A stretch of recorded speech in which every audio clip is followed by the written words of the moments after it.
So you've got a logo. Maybe you've paid someone to do it or you've designed it yourself. Either way, you've got the file sitting on your computer. And now you need to actually show people what it looks like on something real. On a coffee cup, a tote bag, the side of a van, a t-shirt. The problem is getting a physical product made just to take a photo of it costs money. Hiring a photographer costs money. But there are free tools that let you drop your logo into a realistic photo of almost any product you can imagine. They're called mock-up generators, and most small businesses have no idea they exist. I'm going to walk you through what they are, which ones are worth using, and how to actually get a result in under 10 minutes. What's a mock-up and why do you actually need one? A mock-up is basically a template. It's got a blank space where you can drop in your logo. That could be a cup, a tote bag, or a shop front. The result looks like a proper polished product photo, even though you didn't have to print anything. For a small business, this is useful in a lot of situations. For example, you're setting up an online store and you need product images before your stock arrives.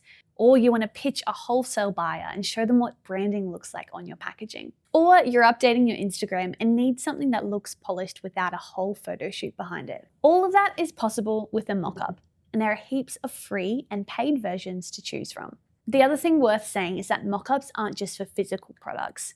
If you've ever seen a screenshot of a website displayed on a MacBook, or an app shown on an iPhone screen, or a PDF document laid out on a desk, there's a good chance those are mock-ups too. So this is useful even if you're not selling a physical product. The best free mock-up tools.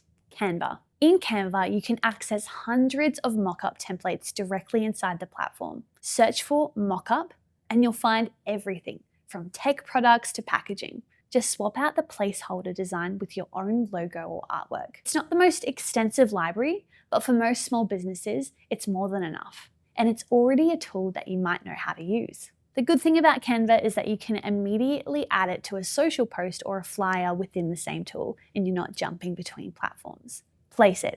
Placeit is probably one of the most widely used mock-up tools. They have thousands of mock-ups: apparel, devices, signs, packaging, vehicles, and stationery.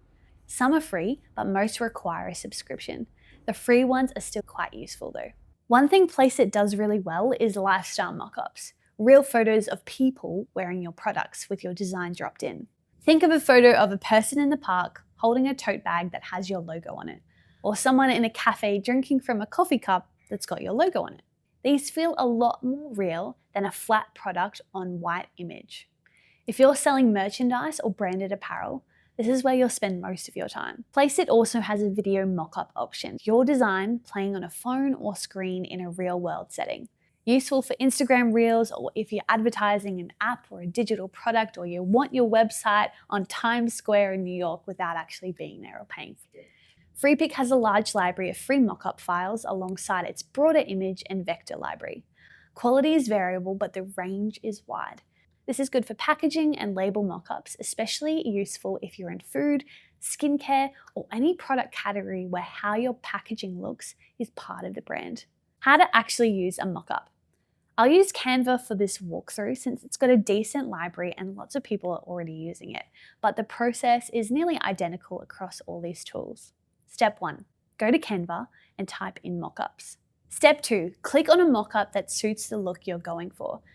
You'll see a template load with a placeholder design already in it, and you'll know it's a mock-up because it's got a little cartoon looking cloud and field on it. Where those frames are is where your logo is going to be. Step 3, click the upload button and upload your logo file. PNG with a transparent background works best. If you only have a JPEG, it might look a little strange with the white box around it.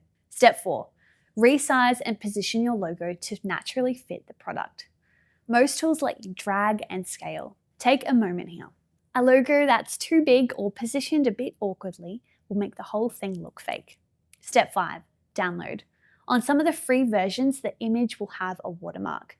A paid subscription might remove it. Even with the watermark, it's useful for checking how something looks before committing to it. Real-world examples of how small businesses use this. Here's a few scenarios where I've seen this work really well. So there's a candle brand that uses lifestyle mock-ups for all their Instagram content. They have no product photographer.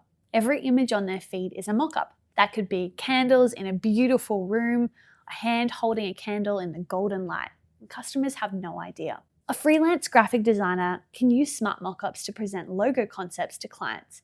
Instead of showing a flat logo on a white background, they show it on a business card, a letterhead, coffee cup, and a tote bag, all in the same PDF. The client can immediately see how the brand will actually live in the world.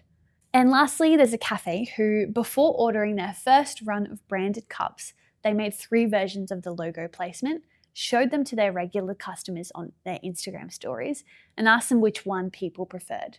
The winning design got ordered. The other 2 cost them nothing to test. Digital mockups let you put your logo on basically anything. Products, signage, apparel, packaging, digital screens, without spending anything on printing or photography. Canva has a solid built-in library if you're already there. Placeit has one of the widest ranges and best lifestyle mockups. Smart Mockups is best for digital products. And Mockup World and FreePic are worth bookmarking for more specific or niche needs. The one technical thing to get right is your logo file. Always use a PNG with a transparent background. That's what makes the difference between something that looks slick and something that looks like you've just pasted a sticker on. Pick a product you've been thinking about. A bag, a mug, a shirt, and spend 15 minutes this week seeing what it looks like. You might find you're further along than you thought.